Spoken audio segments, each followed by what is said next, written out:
Hey y'all, I'm Xolo Maridueña, and this is my last meal.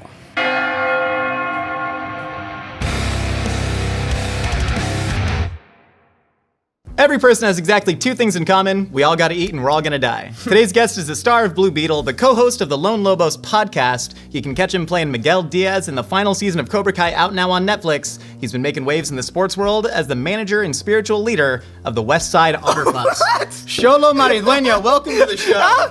Thank you so much for having me, Josh. Xolo, coach, if I may. Yes. The Otter GM. Pups. The GM, I'm so sorry. You've been promoted. Thank you. The Otter Pups, they've been riddled with injury and adversity throughout the whole year. What are you saying to your men to inspire them through the back half of the season? Look, I know that Dak just went down last week, but my team is striving for victory. We actually just won this week, and I'm moving into second place, only behind one person. So for any doubters out there, I'm really appreciative that you brought this up because it's looking up for me. It is really important. It's a huge milestone in your career. I mean, I'm rooting for you to get that championship. Thank there. you. Absolutely. Yeah, no, we're going to the Super Bowl. We're going to watch Kendrick. I'm going to be there and no one else. Sorry, Blake. One, thank you for coming on the show. Two, have you thought about your last meal before? Not until this, but I was so pleased to think about my last meal. It was a bit morbid, but I was like, hey, yo, I got a good last meal, so I'm excited about it, but no, not thinking about the last meal too much. Do you like to focus on morbid things? Do you find it somewhat comforting to focus on that, or are you somebody who tries to avoid it? I am someone that tries to avoid it, but my dreams and nightmares are the ones to, like, bring it up always. Like, I feel like I could go without ever thinking about some stuff, but my, in those REM hours, that's really where the dark thoughts start to happen. So I feel grateful to not have to always think so morbidly, and the characters that I've played have been pretty positive thus far, but we've gotten to explore some pretty weird stuff.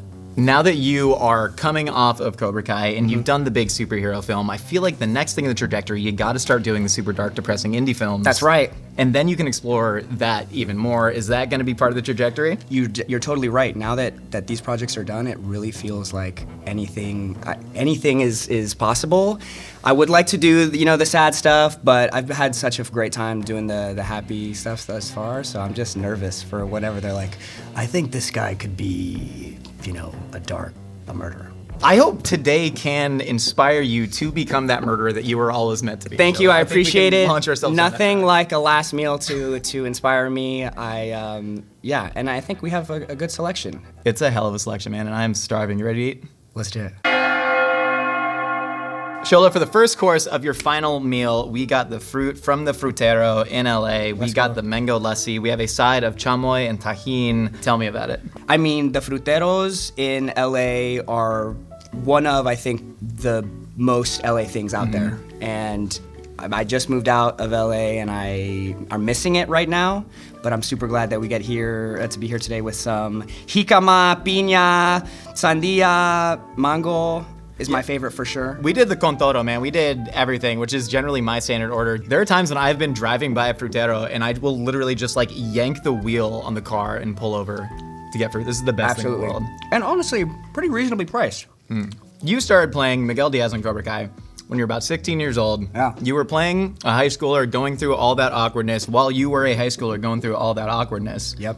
Did you come away with any life lessons from that actually helped you in the real world? I had spent so much time as a 16, 17-year-old character. We just finished the show this year and I'm 23. Yeah. So in a way, I almost feel more blessed to get to live out these experiences again, because I'm like, I wasn't as well-spoken as Miguel was. And to get to relive some of these, this such an intimate time in your life is really exciting, but I needed that role at that time. That character was so much more positive than I was, and so much more the underdog. I think I didn't know it at the time, but it really helped being 16 and having a character so positive. Obviously it's a gift to have such longevity in such a big series, but even Billy Zabka talked about when he was in Karate Kid, how he got pigeonholed as that villain character throughout his career. Do you have more excitement or more anxiety for the future about what roles you're gonna get, what direction it's gonna go? Getting to do Miguel and Blue Beetle, those roles have totally changed my life, and I think because they're so inherently positive, it's doing something else in terms of representation, and I think getting to explore the other side of that, the darker stuff that we're talking about, will be you know, exciting in its own regard. For the longest time, be like, damn, I can't wait to do adult roles, or like, how, you know, I'm 23 or I'm 20. Or like back then, it was like I'm 20. You know, I can't be in high school anymore. But there's something actually really healing, I think, about getting to portray these characters that come from a way more. You really feel like you could do anything in high school or middle school or even younger. So. Yeah, it sounds like it was therapy for you to almost like enact out the best version of yourself, minus like all the constant assaults that go on in Cobra Kai. Exactly. Minus the, you know, perilous and, you know, getting my ass kicked on a week-to-week basis. You're totally right. You hit it on the head, yeah. Yeah, what do you wish you would have done differently when you were actually Miguel's age from the start? One of the biggest lessons, one of the biggest joys of getting to work on Cobra Kai was realizing, like, oh, who I am is enough. Like, all these people here rock with me, not because of all these other labels, but they just think that I'm cool enough. But I didn't know that going into the project. And I didn't know that before. Like, you inherently, you just feel so out of place everywhere. Tell me about the mango lassi. Okay. I was like, keep eating the fruit, man. Don't let me stop. So, this is, mango lassi right here. It makes me think of one of my favorite grocery stores / restaurants by my crib, Banu. So, it's the best way to drink a mango. Have you had it? Oh, big time. Yeah, my best friend is Indian, and I grew up drinking like lassi in his house. Dude, this is a treat. Is mango the way to go, or do you like strawberry or just regular? So the plain lassi, it tends to not be sweetened, and a lot of times it'll be like savory with salt, which is like, that's a little too far afield for like the types of drinks that I grew up with. So to me, mango is like, it's the perfect thing, man. This is fire. Did you take any keepsakes from the Cobra Kai set? I know you said you're a sentimental person. Yes. You know, some of our rap gifts have been really great, but I think the gis are maybe my best keepsake. I got to have the gi, like all of the dojos that I've been a part of, I have all the gis, and then funnily enough, this last season, it was like, all right, well, they're destroying the sets. You know, maybe some of them will be put in some archive somewhere in a lot somewhere, but we gotta like do something. So my brother, Jacob Scott Thomas Bertrand, my brother on the show, we had to take some like Miyagi-Do stuff. That set was easily one of the coolest sets to be on. It was like a replica of the one from the original, and there's this big hunkle rock back there that has like a scribe on it, and it's made of paper mache, and we shipped it back. Like the day before they did demo on the thing, we went back there, picked it up, and got it shipped over. So now it's in our podcast. Was this the day before they demoed it, or basically, or the night before when you threw the Miyagi-Do house raid? Yes. Wait. Was it that? This was Where was the invite, Xolo? Where was the invite? This was the day we threw a rager at Miyagi's crib. He would have wanted that. I think. I mean, he definitely did want it. His presence was felt, and yes, we all the youngsters on the show, we devised a plan to sneak in and have a party at the Miyagi crib, and we took a rock. That was the only thing. By the time we had gotten to the party, by the way, everyone else had already taken their everyone else was like, yeah, it was a marketplace over there, and the rock was the only thing that seemed like, all right, well, we should take this. I think they'll forgive you even if you weren't supposed to. I hope so, yeah. We'll see. We'll find out later. Xolo, we have escalated into round number 2. We got the torta de chilaquil with milanesa from Torta de Chilaquil in DF. We got the side of guac and the chile de árbol, the salsa roja. Then we got the quesadilla de flor de calabaza over here. And then you didn't request this, but on your podcast, Lone Lobos, you talked about your last meal and that your family makes costillas and salsa verde. And you did not put it on your official list, so we wanted to give you a little gift here. We tried our best. I don't know if it lives up to Mom and Pop's, but this is what we got.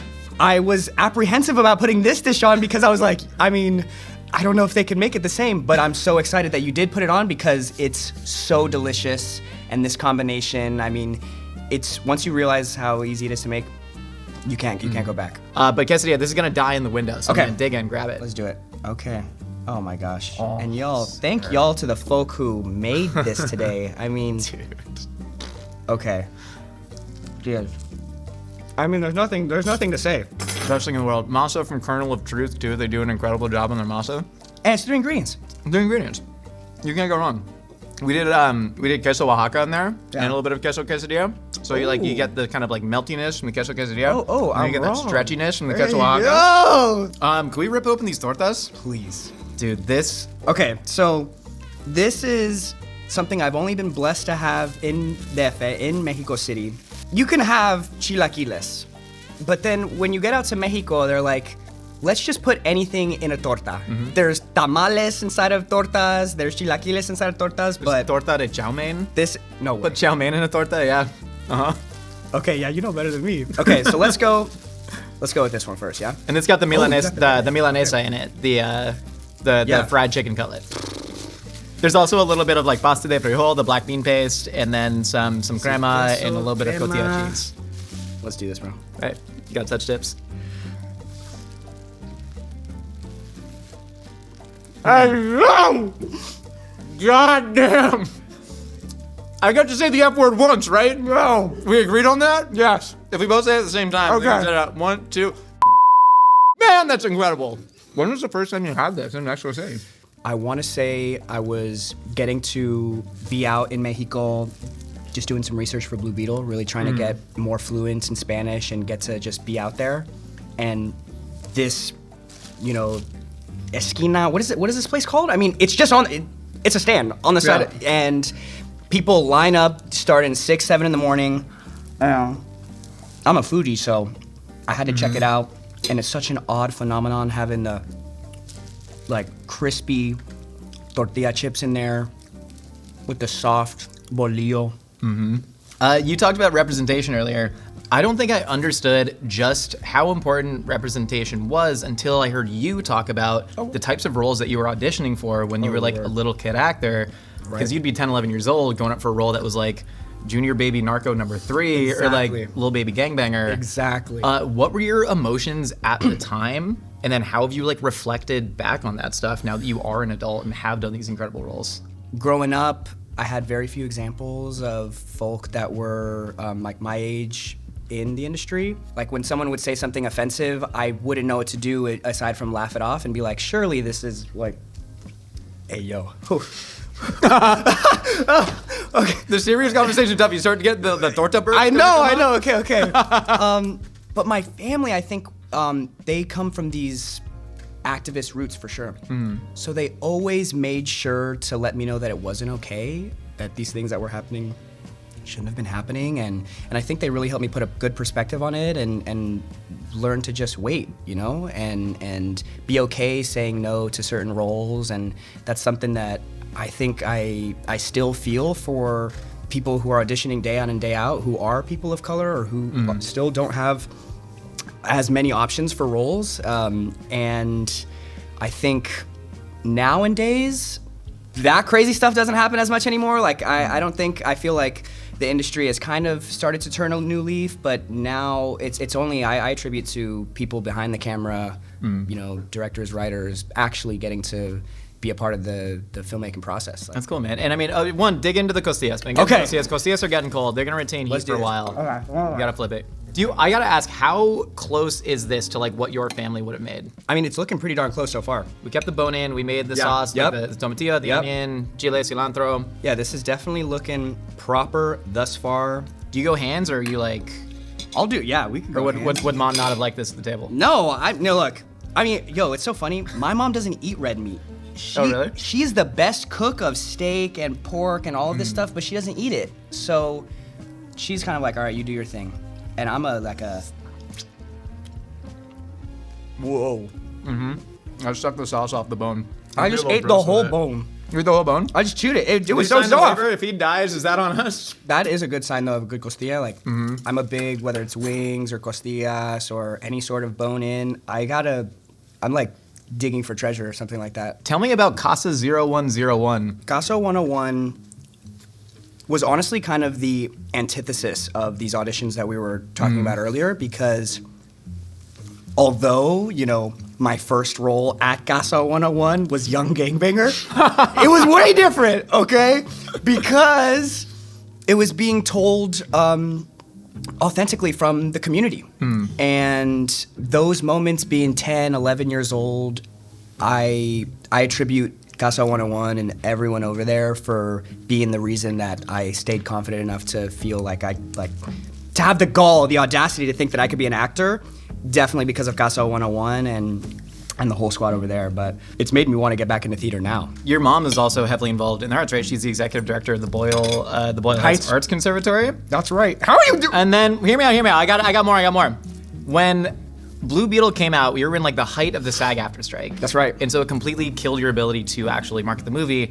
Your mom starts hosting community screenings at the Boyle Heights Arts Conservatory for like hundreds of people at a time. How much did it mean to have your mom in your corner like that? Yo, my mom makes it in every interview. But She seems like she's been a strong figure in your life. 100. I mean, both of my parents, all my parents, I'm so blessed. I have 4 parents. All of them, but especially, you know, mom and pops, like they, at this specific time that you're talking about, at a point where everyone was like, yo, you know, this is gonna be the craziest thing, the biggest thing ever, to not be able to talk about it was like so different for me. Yeah.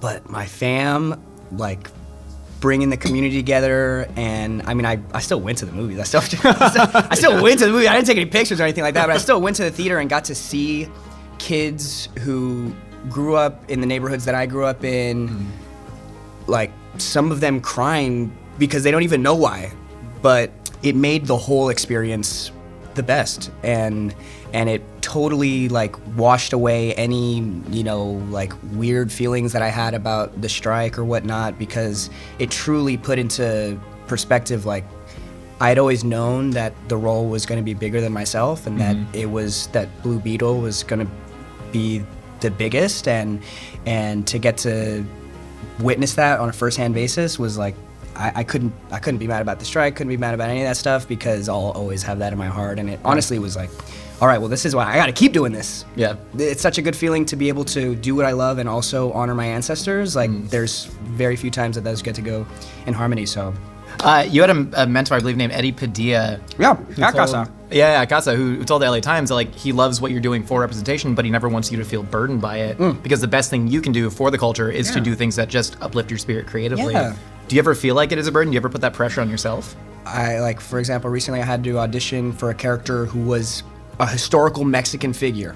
And I did have a tough time grappling with it, being like, dang, like, I feel like I could do the role justice and that I could do this, but then you have these intrusive thoughts that are like, but you're not that, you know, maybe it should go to someone who actually has lived this experience, blah, blah, blah, blah, blah. I think these are things that I'm still navigating and still trying to, it's not like a one-to-one or there's like a right answer every time, but my family definitely does such a great job at kind of silencing those intrusive thoughts, because they're like, who the hell is gonna tell you you're not Latino enough? Or who's gonna, like, it's all of these labels, blah, blah, blah, are just methods of further separating us. And like you're saying, just getting to put on these roles, like just by breathing, I'm Latino enough. Xolo, for course number 3, first we have the Poke Bomb from Unreal Poke. This is filled with a bunch of poke. It's wrapped in inari, it's got eel sauce, it's got shrimp, it's got a whole lot. Yeah. And then you said that buffalo wings were your favorite food, so we did something a little bit special for you guys. Can we bring in the wing tower? Wow! So we have created a giant 3-tiered buffalo wing seafood tower. Shut up! We got oh my god, 6 it looks so different heavy! flavors. Holy shit! Move it in. Enjoy.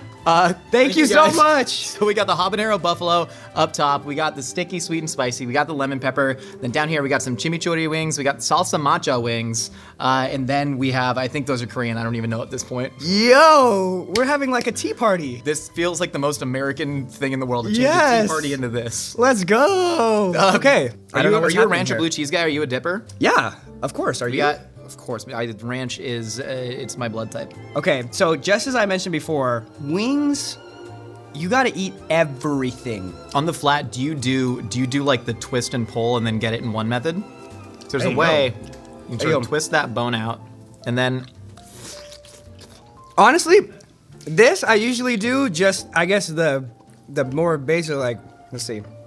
Hey, yo.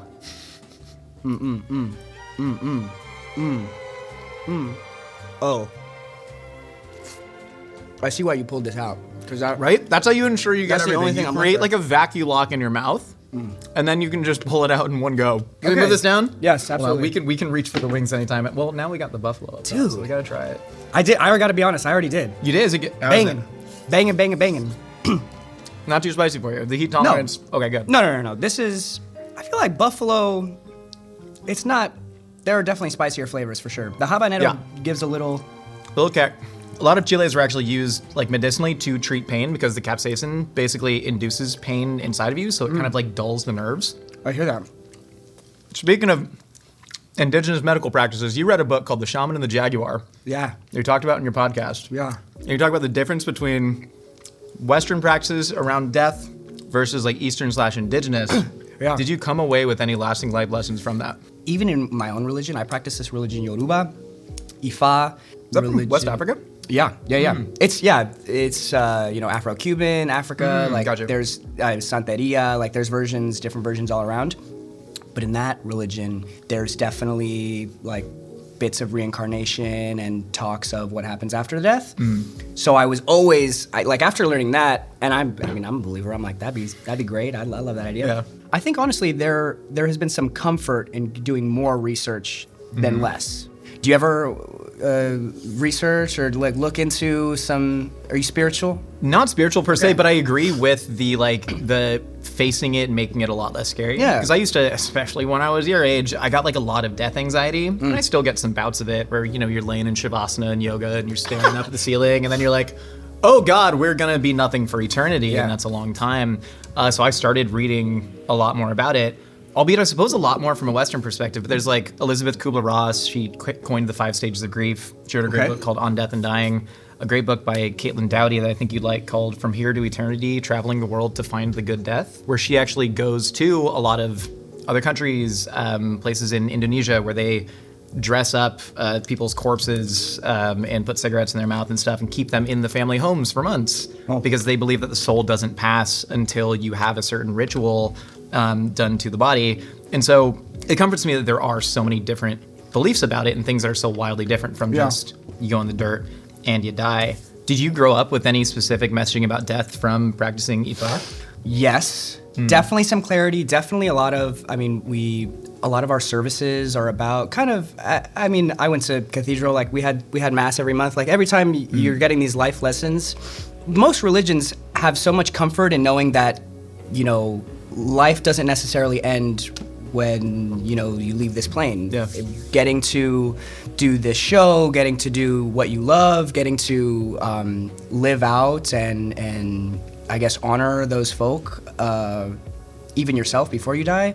It offers a bit of a better perspective than just like fear, fear, like this is what's gonna happen after you die if you don't do it right. I feel like I've been grateful so far to kind of have a little bit less of a fearful approach on death. Yeah. What about you? When was your earliest interaction with thinking your fascination of death? And I don't eat the poke. Tell me about the poke. I'll think about the question. Okay. Let's do this. Yeah. So, dude, as I know, I'm about to.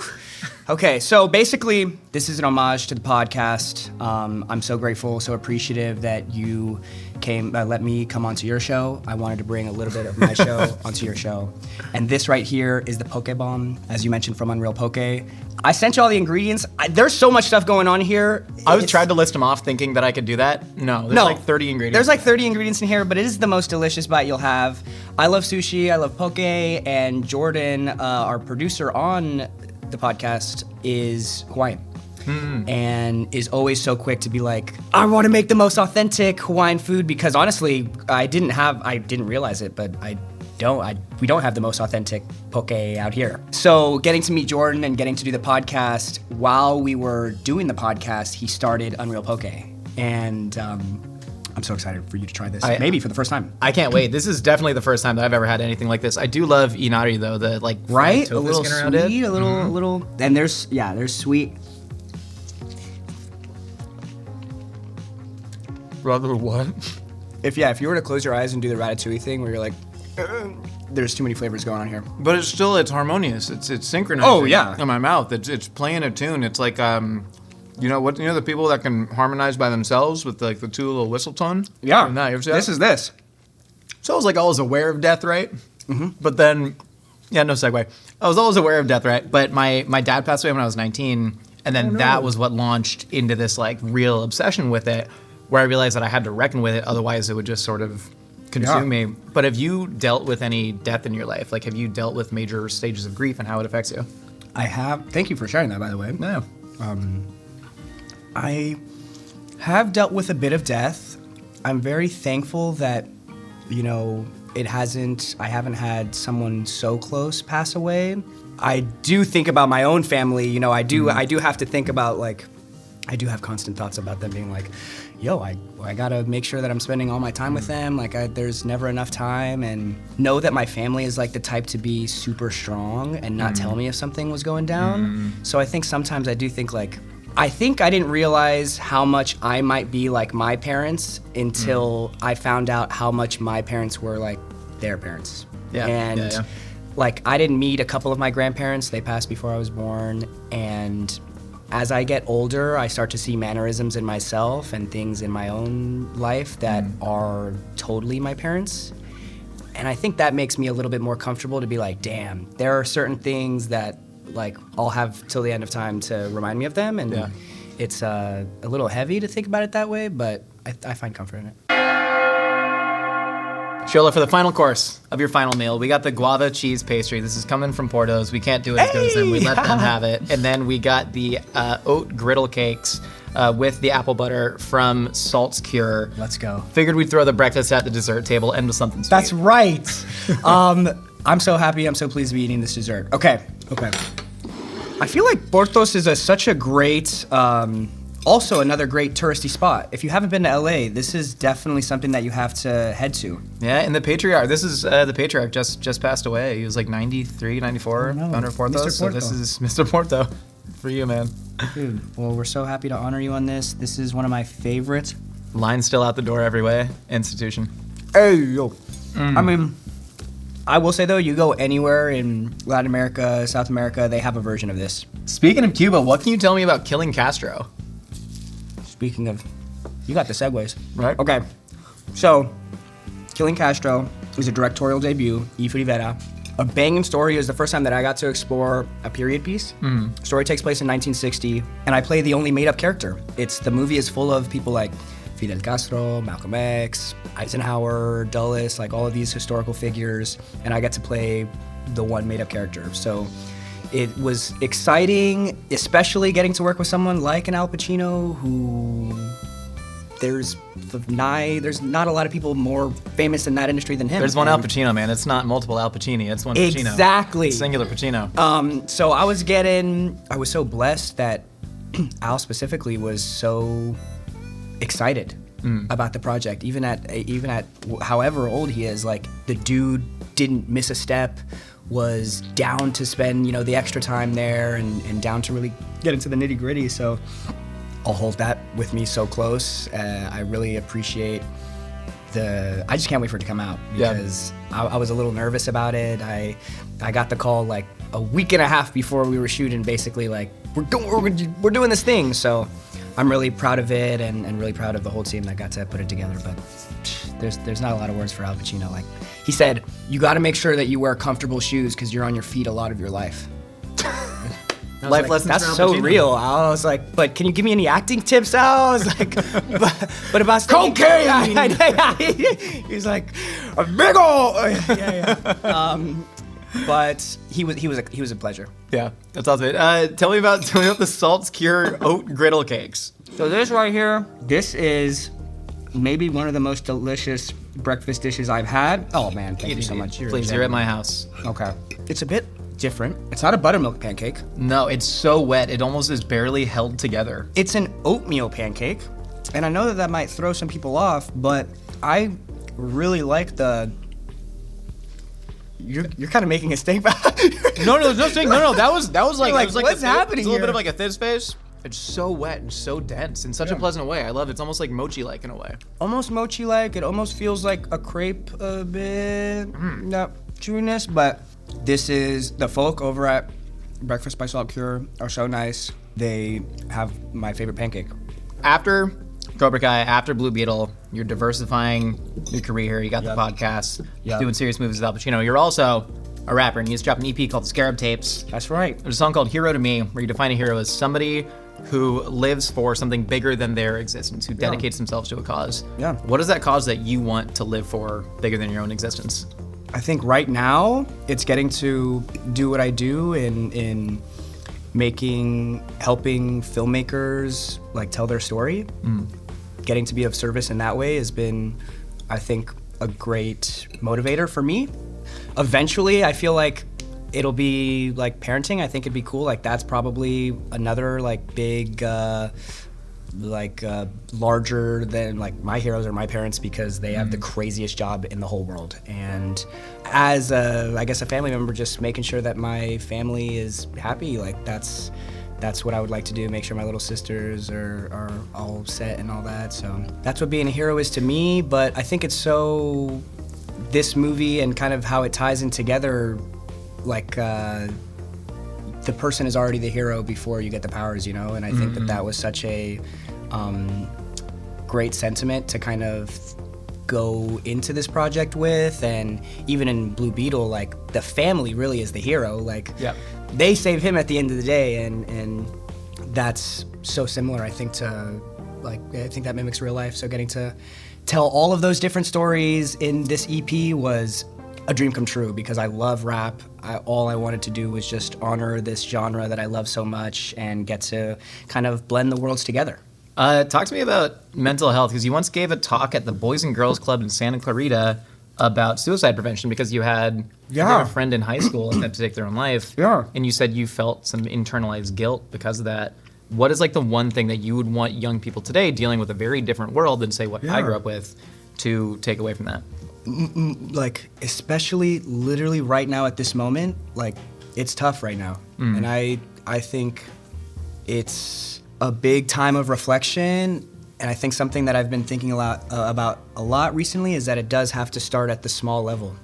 It's up to us to instill the future generations with confidence as well. Like, I think getting to work with kids and make shows for kids and blah, blah, blah, like it's the most important, crucial time of a person's life are those developmental stages and all of that. So if I can be of service in any way to, help, brighten up a person's day, that's more than enough for me. Yeah. And I think it's just patience as well. Like I'd say for all the young kids out there, like we got to be patient. Like it is tough, but it's not if, it's when, for sure. And I think never underestimate the simple power of bringing joy to somebody's life. 100. It's something I believe in strongly. How do you protect your own mental health? Because a little birdie once told me, you average 11 hours of screen time per day on your phone. Is that true, dude? 11 hours? That sounds so. Should we look? I mean, I want to dead that. I want to dead that rumor right now. I don't have my Brandon. Please, we need to accurate screen time. Does someone have my phone? I need to. Yo, if it is, I'm gonna be so embarrassed. I did just hop off of a flight, so I ain't showing you my. It's a little different, Let's see. Pull it up. Hey, how do I screen time? I don't even know. I get the weekly report. Okay, it's a bit down. Okay. 7 hours, 6 minutes. That's not bad. I didn't mean to peek at your phone. That's 7 hours, 6 minutes. Xolo, how do you instill balance in your own life and not listening to what everybody else is saying about it? Well, I have a question. Does the music app count? Because I listen to music. No, I hope not. I hope that it does count because that's where most of the screen time is going, for me at least. It's my friends and my family. Like, I've rocked with them for so many years now, and it's so great to have a safe place. And aside from that, I think social media in particular is something that I've had to really keep finding a new, like it's a constant relationship. The relationship is always changing. Yeah. And focus on your real life friends. That's like the biggest thing that I think helps me. Real life connections, man. It can't be overstated. Yeah, well, thank you for helping me. Like, it's nice to get to talk about these things, and I don't get to talk about it often. So absolutely, man. You ready to jump into the lightning round? What? There's a lightning round. Oh yeah. It's quick, man. It's lightning. It's lightning. We don't need that anymore. Who's the one person, dead or alive, you'd want to share your actual last meal with? It's got to be Nacho Libre. Nacho Libre. Yeah, because he really savors his meals, so it'll be a good long meal. What's the one other superhero you'd want Blue Beetle to team up with? Oh man, it's gotta be Batman. What song do you want played at your funeral? I want Dreams and Nightmares by Meek Mill. Who in the Cobra Kai cast is the pickiest eater? Look, and this is with a big heart. It's just the first name that came to my mind. We do have a chicken finger person on our set. Name them. I think they've branched out, I gotta say. Miss Mary Madeline Mauser. We've had some great times eating chicken tenders together, I gotta be honest. But I don't think we've had branched out much. Mary, come here. We'll make you the best chicken. Honestly, it'd be a great guest. Who's your dream eulogizer at your funeral? It's Neil deGrasse Tyson. I feel like he would have a great way of just being like, guys. Oh, each of his atoms are now starting. Yeah, exactly. Would you rather have to fight Billy Zabka or have to see the disappointed look on Ralph Macchio's face when you showed up late to set? Oh my God! Either fight Billy or... Dude, I'd rather fight Billy. I gotta be honest. Few things that embarrassing than the lead of the show being like, don't worry, but like him being nice about it even made it so much worse. Kill him with kindness. So Billy Zabka, for that reason, I'm gonna have to go with him. What's your biggest fear? Unspoken words, I guess, is feeling like, dang, I hope that, that'd be it. What's the hardest goodbye you've ever had to say? Oh, this is about to get real dark. My dog drowned. That was one of the hardest. This was like last year. Oh my God. This was a few years back. Shout out to my dog Muñeca, my first dog, my childhood dog. That was one of the hardest partings that I've had to deal with. In our family, we just replaced one dog with another one. So now we have 3 more dogs. We have exponentialize. That's right. Finally, Xolo, are you happy? Yeah. Are you happy? I'm getting there. It's a process. Yeah. Thank you so much for having me on. This was one of the happiest interviews I've ever done. So I love that, man. And this is definitely top. This might be the best last meal food-wise, and guest, of course. But I mean, strictly food-wise, this might be tops. Food is fine, honestly. I feel like that's a big compliment. I'm glad I could show up today and fill your tummy. I appreciate you, man. I can't wait to watch the rest of Cobra Kai. If you want to deliver your last words to that camera right there. Thank you! What can he do? Xolo Maridueña. Check him out on Cobra Kai Season 6, Parts 2 and 3. Part 2 is out right now. Right now. It's right now. As we speak. Yeah. I'm glad you made it all the way to the end. Now, watch us kick each other's butts for 2.5 hours. You got anything else to plug? You already mentioned it, but I have an EP that I released called The Scarab Tapes. I'm really proud of it. I have a great team that worked on it. And at the same time, I do a podcast every week called Lone Lobos with my very own in-house brother / dishwasher, Jacob Scott Thomas Bertrand. And we're on every Tuesday. Appreciate you. Can't wait to see how the Otter Pups finish out, man. That's right! We'll see you at the Super Bowl, bruh. We'll see you there, and we'll see you all next time. Thanks for stopping by. Face the reality of mortality head on with our new Last Meals hat and tee, available now at mythical.com.